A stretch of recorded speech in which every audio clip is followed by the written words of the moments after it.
too long in this place. That bright smile long gone been replaced. From ear to ear I see that fear in your face.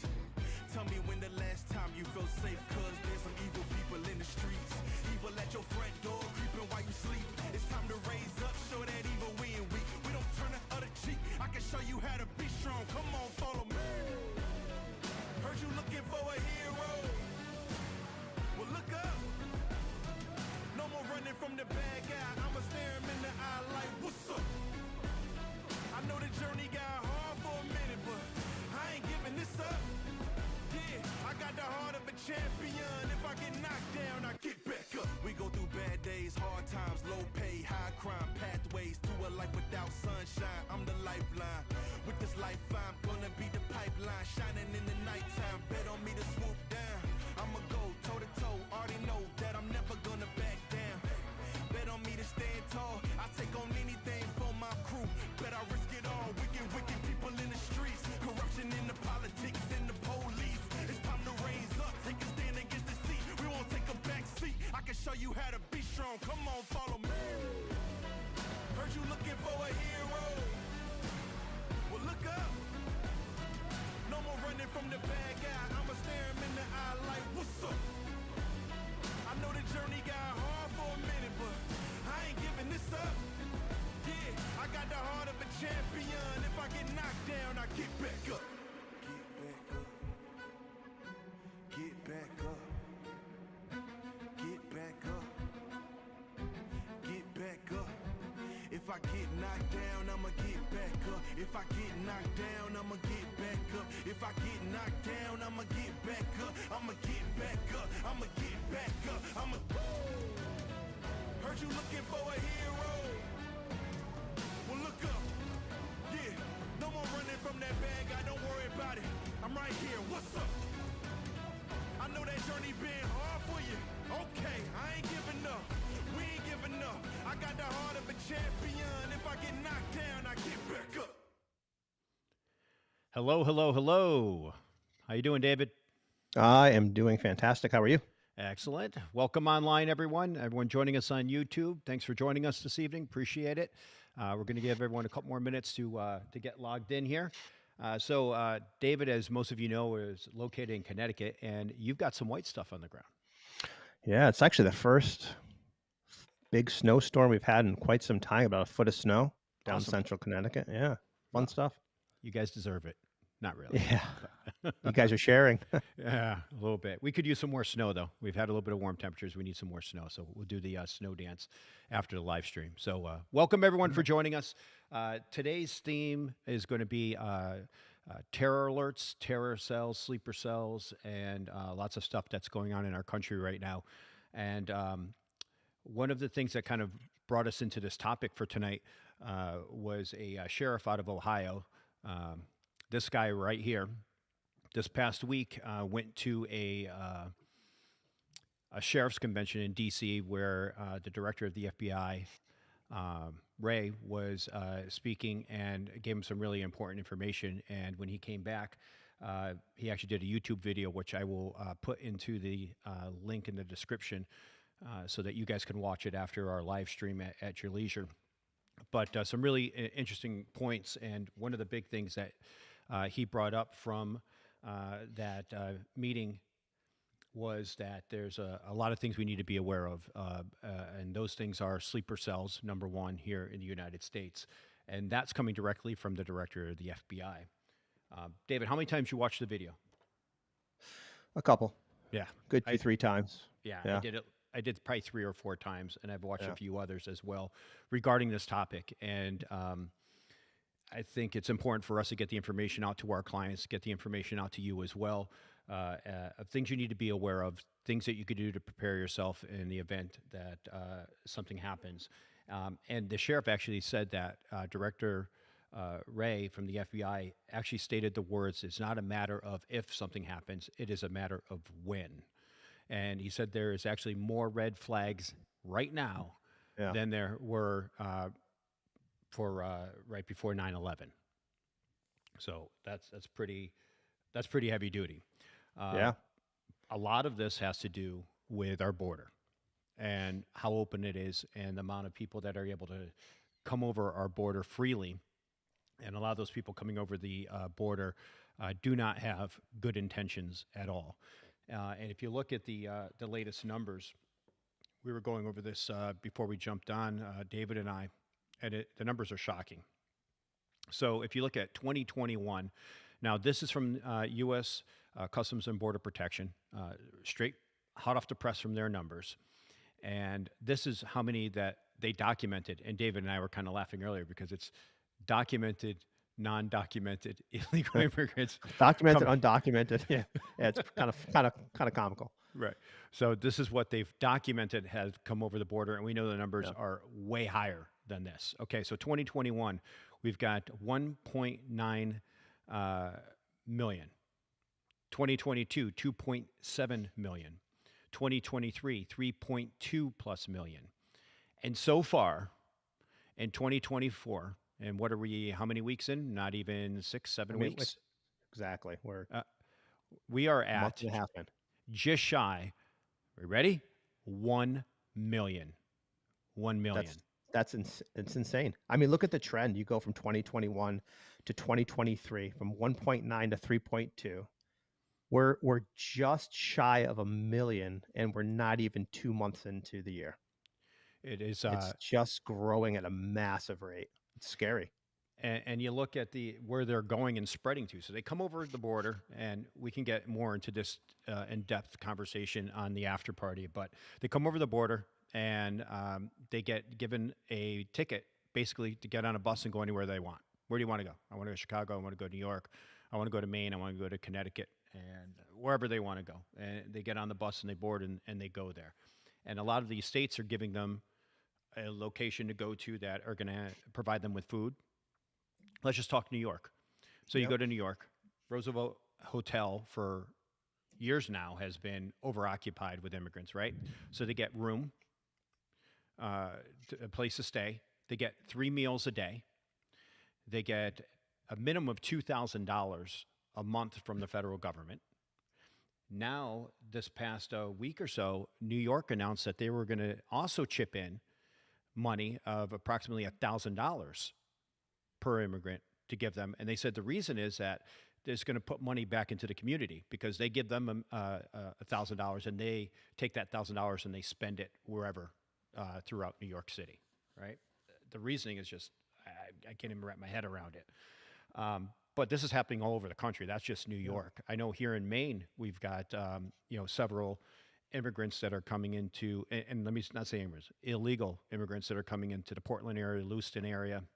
They're building housing right now in Maine where they're going to allow them to stay in this housing with no rent for a minimum of 2 years. So now they're getting a few $1,000s a month from the federal government, money locally from our local government, no rent, food 3 meals a day, and then they get these vouchers where they can go purchase, furniture. They can get clothing. I even heard of some instances where people were getting cars. It's just insane. Meanwhile, your everyday person can afford the groceries to put on their table. That's paying taxes. It's not even unbelievable. the everyday people. What about our veterans, right? Yeah. That fought in the wars that are homeless right now or that need medical care. And that's the other thing. They get free medical care, free dental, free health. They come over and they don't have to pay a dime. They're getting paid to be here. It's crazy. I just don't get it. But the point today is that with all these people coming over, the crime is in a huge uptick, no matter what you read. Massive. And lots of, some skewed reports are saying, oh, the crime isn't higher. That's BS. You know why it's not higher? It's because if someone gets arrested for, let's say, a felony, for breaking into a house and stealing a bunch of property, taking a car and stealing it, okay? They get arrested for that. They end up going to court, if they even show up for court. We're going to say this person showed up for court. Then it gets pleaded down. When it gets pleaded down to a misdemeanor of trespass and, some type of other larceny that's really low on the totem pole, that's the statistic that most people see, is what that final number was, not what the original charge was. So that's how they skew things. Then you get these DA offices that are doing cash bails and letting people out or letting them plead down or not charging them at all and letting them go. And so, what does that do to our statistics? It's not accurate, right? Because they're not charging these people, they're not holding them, they're Yep. not going to prison or jail. Seems like So, a trend the government has, to be honest with you. If you think back to the times that we had COVID, right? yeah, You went to the hospital and you had a little cold. Oh, it's COVID. Just yeah, skewed the crap out of the numbers. You know, it's crazy. yeah. But it's interesting. You know, you bring up the border, right? So there's been so much controversy and talks about the wall, right? We're not going to fund the wall. We're stopping the funding of the wall, and it's Right. amazing now we're revisiting that, and we're going to allocate a ton of money to revisit building the wall. Well, here's what's even more interesting to that is that we talked about putting the money toward the wall, and this administration wanted to put forth some papers, to pass a law that would allow them to put the funding together. Uh, and then when they weren't going to pass it, if you looked at the law, it not only had to do with the border, which was very small amount of money that was going to our border. The big package was what? Going to Ukraine and going Overseas. overseas. It was going Yep. overseas. So then it met some stress where people weren't going to pass it. So they removed our border from from this Hmm. legislation, and they put it forward with just the Ukraine and the money that's going overseas. It's just ridiculous. It is out of control. Thanks for everyone for joining us. We got a lot to cover Yes. today, and we're just Hello, getting everybody. started. I have a lot of statistics, things you need to be aware of that you're not going to want to miss. So make sure you don't go too far. I know people are putting some comments in. Let's see where everyone's from. Let's see. Yeah, we Coyote, got Maine, how are you? Mike's on. Michael, Hey, Jennifer, Jennifer, good to see you. Harley, Carlene, awesome. Thank you. Good. Dusty, good to see you online. Dusty's there, Liza, Liza, yeah. gosh, good. Awesome. All right. So let's talk a little bit more in depth. So when he came back from this training, he announced, and we're talking about the sheriff in Ohio, by the way, announced that he was going to be offering training classes for civilians in his state on what to do if an incident happens.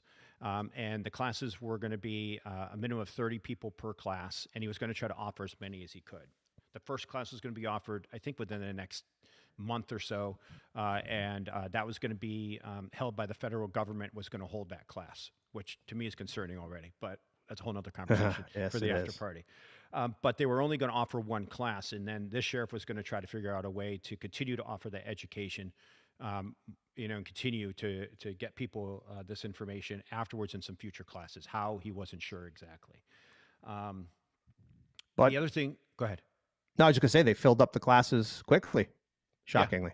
Yeah, right. Absolutely. What's interesting is that we run our camps. We've been running these events on what to do in these situations for years. Yeah. We've shown people what a improvised device would look like and what happens when it would go off and what it does to a vehicle in our camps. We've given people this demonstration. We've done emergency medical. We've done working together in teams and what to do in these various situations. We've been teaching it for years. We go back to 2012, 2011. I was starting to teach the counterterrorism seminars with Scott and Mike back down there in Connecticut. So this isn't anything new that we're discussing with you. We've known about this stuff for years. Even back in those times, 2012, 2013, we knew about sleeper cells that were already here. I've seen videos of people trying to get onto property of where there's sleeper cells, government officials trying to get on property, and they're being met with resistance, saying, "Get off our property. This is a religious land and a religious meeting area. You can't be here," and so forth. And they would turn around and go. But it's well known that there's been sleeper cells here. Look at 9/11. That was a sleeper cell, Yeah. right? They were activated, and they were here training, virtual training, learning how to fly planes.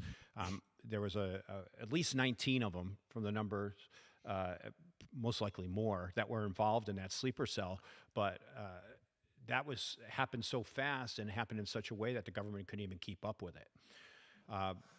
And you have so many of these groups of people from overseas, Middle East, Iranians, Chinese that are coming over that are here, believe me, ladies and gentlemen, not to do good. They have ill intentions. And they may not react right away, but they have plans, and they have other people they meet once they're here. And all they're waiting for is the signal to be able to respond Yep. and do something. I think this past couple months, there was over actually, it was one incident that happened. I don't recall the date. I'm sure I can look it up for you guys if you want to know, where there were 30 plus Iranians that were caught coming over the border, and two of those Iranians that were coming over were on the terrorism watch list. So it's important for you to understand that those are the ones that were caught. Those are the ones that are trying to come over here. Many are already here. And if you were to take that group of 30 and you put them in somewhere in the United States, you take another group of 30, they split up into groups of 5 and they go into various places around the country. Another group of 30, and they break up into groups of 5, go in various places around the country. And they get one signal at one time to go hit a location in those states. Let's say that's 25, 27 states. Imagine the chaos that they can create just by doing a simultaneous same day type of attack. Basically, the country would almost go into shutdown, right? Because people would be Yeah. scared to go out. We're in an election year, so wouldn't that be convenient? And people would be scared to go out and do anything and wonder what's going to be happening next. And this is reality. This is not trying to pump things up a little bit or make you think, oh, I wonder. This is reality, ladies and gentlemen. You need to be prepared, and you need to start thinking things through now of what you're going to be able to do when it happens, right? Not saying if, when. And it could be that something doesn't happen in your locale, but it happens several areas around the country. And of course, that's going to put you on edge. It's going to put your family members on edge. It's going to put your friends on edge. And that's what these terrorism attempts are. So we need to be prepared. We got some more stuff we need to bring to you guys too that I think is important. The sheriff brought up that we're bombing 2 countries right now. 2. Now, if we look at the Middle East and we look at if we look at like the Iranians and who they fund, who do they fund? Give me some, David. Who's I'm Iranians? sorry. Who are the Iranians funding for terrorism? Let's see. Iranians. Hezbollah, Yeah. There you go. Hamas, Hamas. Yeah. Yep. Yep.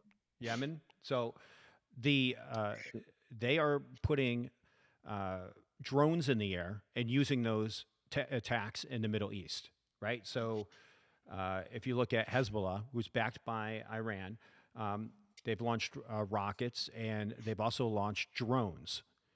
Think about how easy is it to get a drone? Easy to get a drone, right? So Get it from tons of anywhere. places. I mean, Cheap. most kids, most families have a drone, Yep. right?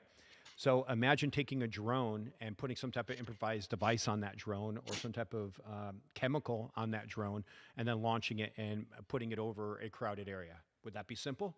Yeah, it would. What police departments train on detecting drones and what to do if there's a drone in the air? Have you known of any? No, I think that's part of the problem, and that's part of what was brought up too. The by sheriff brought that up. Sheriff. Yeah. Yeah. How He do said they there is- detect it? They don't. There's There is nothing. no No. detection. There isn't anything, and the federal government isn't sharing any information with sheriffs, state, municipalities, and Yeah, so they forth. won't. They won't even. President won't even address the sheriff's department, from what we gather from what he said. That's pretty sad. Yeah, they were trying to call a meeting with the president, 3,300 sheriffs, I believe, in the United Yeah. States, and they wanted to meet with him, and there was no desire from this administration to meet with him. I mean, is it really surprising that they can't detect a drone when they couldn't detect balloons? Well, that's a whole nother thing. What was the purpose of that China balloon? To help us out with our weather reporting? I highly doubt that. And I found some interesting information. I think it was Elon Musk on Twitter a month or two ago mentioned that while they were crossing over the United States, they were using data networks and internet connectivity, this China balloon, as they were traveling over the states and connecting to different data ports throughout the United States to transfer the information back over to China. And how long did it take before we detected this? Did we do anything about it? And what if there was something on that that could have been deployed? So Yeah. detonated. It's just a crazy time that we live in, ladies and gentlemen. Yeah. Well, what's even interesting too is when the sheriff did talk. our cybersecurity, the issues that we have now and what they're facing on a daily basis is unbelievable. Do you have the Yeah. stats on that as far as how many times they're attacked on a daily basis? There's 3 different countries, if I'm not mistaken. Um, I I don't. I don't have it. It's in the video, but it does talk about like China will hit them up 4 times throughout the day. Right. There's another And country, this is cyber attacks. I cyber know. attacks. Yeah, and they said there was a department or agency in Ohio where they are hacked a minimum of 3 times a day. And what he Yeah. wanted to do was create a czar, a 1 point person in Ohio. He was going to ask for the legislation to have this 1 person charge 24/7, not part time, 24/7 to deal with cyber attacks. Yeah. He brought up a good point. Most of our power grids were built when? In the 60s. And they haven't been updated yet. We did that whole segment a couple of live streams ago on EMPs and about our power Mhm. grids. And that's going to be a number one target, taking out power grids, taking out internet connections. Think about how most people freak out right now if their battery dies on their phone. Oh, Imagine not being able yeah. to use your phone at all, is what he said. And Yeah. it's a good Imagine point. just the power grids just getting shut down. Forget about the EMP. Yep. Um, It shuts down so much, controls so many so let's things. talk It's about crazy. China more. So China, flying that balloon over, did you know that they have a safe house? China government has a safe house in every single state in the United States. Now, I wasn't aware it was that as every state, but I knew it was. I know they're in Every the state. U.S. Wow. And everyone knows. I'm sure you know, and hopefully everyone here online knows. If not, here it comes. That they've also found biolabs, like they found one in California that was owned by China. Yep. And they just had a huge drug operation here in Maine, drug bust, where they raided, I don't remember how many. I thought it was only a couple, but now I understand it was more toward like 10 or a dozen growing centers here in Maine, growing marijuana that was owned and operated by a group in China. And the people that were running the grow houses here in Maine were Chinese. So when they went in and raided these places, they were arresting Chinese that were here running these grow labs. And these are multi-million-dollar grow labs here just in Maine. This is just one state, just one state. And when they went through the financials and went through the records of where these grow labs were funded from, it is a group out of New York City that is funding these grow labs here in rural Maine. That's crazy. That's just one. Just one. And now here's what's interesting is one of the ways they got caught is through their electric bill. You know why? Because you went from a $200 electric bill And it spiked. to a $20,000 electric bill, Yeah. right? And that kind of set off some flags. Correlation. Yeah, absolutely. So now the Wow. word is out that they were caught because of electric bill. So what are they going to do next? Probably generators, Yeah, solar. right? Yeah, solar. Trying to do right something off as the quiet grid. as possible, right? Yeah. So Jeez. that's just small potatoes. We're talking about big things here. That is actually, to me, not small, those grow labs. But imagine if they were biolabs. Imagine if they were, producing type of chemical or biological, warfare weapon, Yeah. which is probably already happening. So it's just important that you guys keep your head on a swivel, be well aware of your surroundings at all times, and be prepared that something is coming. When? Yeah. Have a plan. Yeah. Like we talked in the past, have a plan. I can't tell you when. I wish I could, but it's coming. And then we also talk about the drug crisis coming over from the southern border. And one of the statistics that he actually said is that 5 in 8 pills that come over the border have fentanyl. 5 in 8 have fentanyl in them. So it's just crazy what is going on. So what he wants to do in Ohio, and I really hope that others start to follow suit on this, is that he wants to create legislation that if someone is pulled over and they're an illegal immigrant in Ohio, that he wants them to be charged with a felony of being an illegal in their state, and they would go to prison. That's what he wants to put legislation forth. Whether it will happen, I don't know, but that's what he's going to be pushing forward, along with the cybersecurity. He also brought up another really interesting statistic, and I really highly recommend that you guys go watch his video again. I'll put it in the description after this live stream ends and after we finish our after party. But he says that for every one person we have in the United States here working on cyber threats and security, China has 50. Yeah, it's an astronomical difference. They have put so much focus on cyber attacks, cyber security, cyber threats that they are just pushing because, the old saying, reach out and touch somebody from far away, and they can do all this stuff electronically. And they're constantly hammering, municipalities, government agencies, and, a lot of sites have been hacked, including one in Ohio that he brought up where they were trying to ask for ransom. And the FBI told him directly, we don't recommend that you pay ransom. However, there are some that do, and they get their information back. That's just ridiculous that that's okay. It's kind of like me trying to swallow when people say, take all your valuables out of your car because it's probably going to be robbed. Okay, I understand locking up your valuables and not having everything visible, but why are we in a society now where we accept the crime happening and saying, okay, well, there's nothing we can do about it. My car's going to be broken into, so just go ahead. I'm going to take everything out. Yeah. And living it, that's okay. It's not okay. It's not okay with me. It's not okay. And something needs to be done about it. And it's not going to happen under this administration, but people need to be held accountable.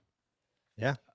I mean, that's one thing, right? Think about just the theft in stores and all that. There's zero accountability. Just do whatever you want. It's free land. Take what you want. Yeah. No consequences. Nope. No support. You go inside of a Walgreens or a grocery store and you start walking out with stuff. These managers are being told not to intercept or do anything. Hands off, 100%. And then you call the local police department, and you told me this, David. What do they say when you call and say stuff was stolen?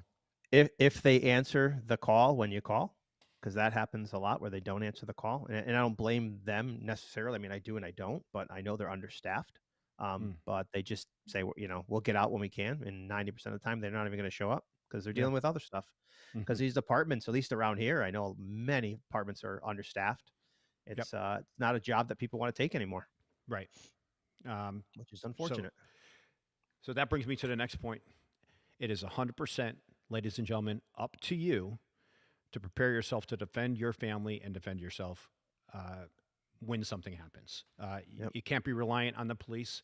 I have a lot of good friends that are law enforcement and love them to death, and they would put their lives on the line for lots of people. The reality is that if there is a scaled event, that you're going to call 911, you're probably not even going to get through, and you're not going to be able to rely on them to come rescue you because they're already dealing with whatever the event is or whatever else is going on inside of your town.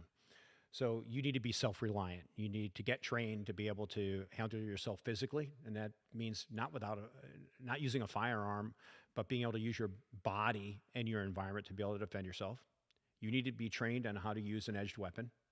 You need to be trained on how to use a firearm, and that includes handgun. That includes shotgun. That includes rifle. Yep. And we can't talk that much about it on this platform, but we will in the after party, which is going to be important. But you need to get trained. You need to get trained in emergency medical. You need to get trained in primitive survival, how to start a fire, how to hunt without using a rifle or a firearm because you don't want to call a lot of attention to yourself.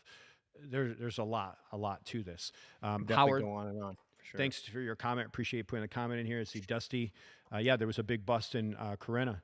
Was Chinese. Turned out all the taxes were being done by a company in Arizona. So, I mean, this is just ludicrous what we're experiencing here. But it's important for everyone to understand that it's going to be up to you to make the right decisions here and be able to prepare yourself. And don't say, you know what, he's right. Jamie, you were right. I'm going to get myself prepared. I'm going to do that. And then you get off this live stream, and then you go have some ice cream and go watch a show. You don't do it. And you don't do it. 3 weeks goes by. You hear us on the live stream. Yes, I'm going to do it. I'm on it. Yeah. And you do nothing. The time is now. Don't waste any more time. Figure out a place to get trained. You can come join us for the camp that's coming up in May or October. You could find a local place that maybe offers some training and go with them, but do something. Please. Yeah. You got it. You have to do something. We're going to be going over to the after party in a little bit.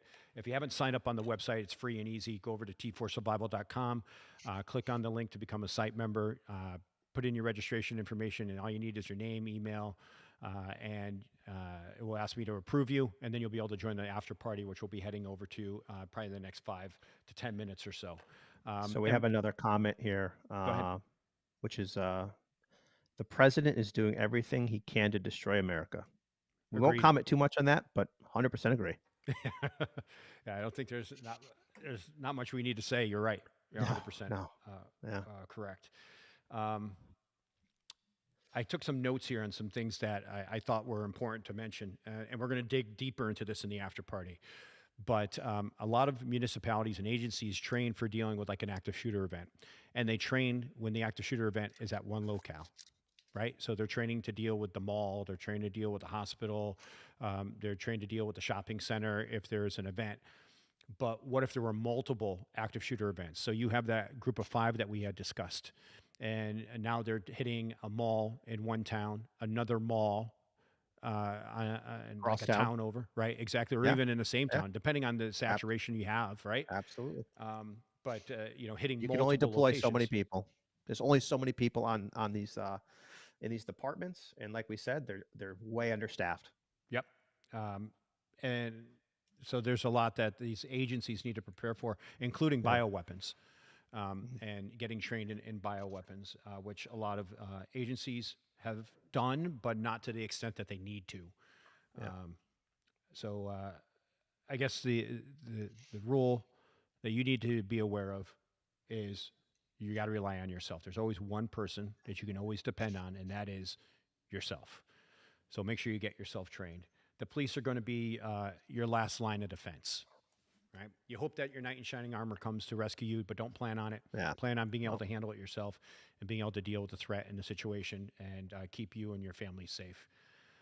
I also want to talk briefly before we go over to the after party about the Houston event that just happened a couple of days ago. Right. So there was an active shooter.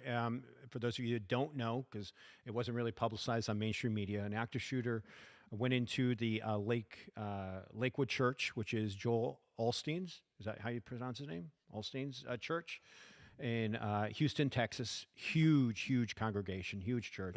Massive. And this person walks in, has a 5-year-old with them, and opens fire.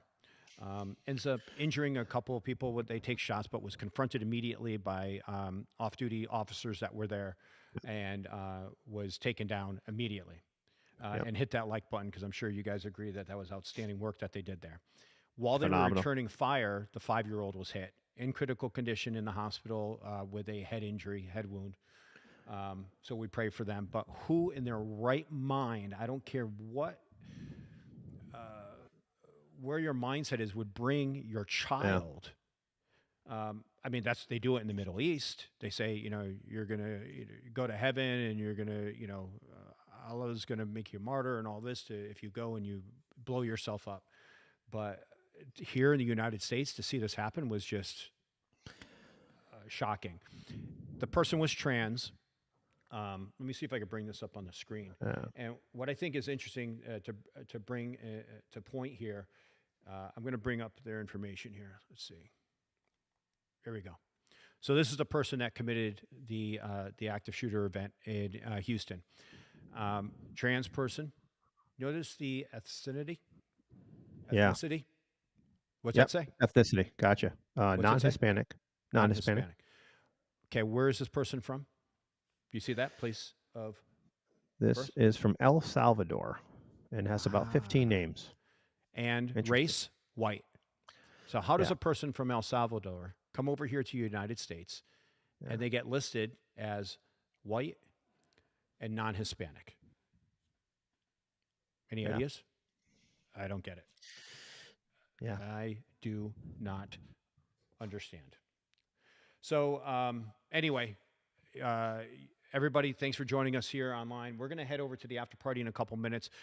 What that happens when we go over there is that you can be able to log into the website, hit the live stream link, and from there you'll see us come back onto the screen like we are now, and we'll continue the conversation, get a lot more in depth and uncensored in our topics and what you guys can ask and talk about and what we can actually answer questions on. That's Yeah, what the, comment in the section when you guys get in there as well. What do you want to talk about? We can yeah, we can absolutely. highlight. That's what Okay. this is all about, was providing as much information to you as possible. So head over to the website now, go to t4survival.com and sign up. I'll watch the registrations come through and approve them as quickly as I can. Then you could join us in the after party and we can discuss this a lot more in depth. I just have to address one thing before we go. Please.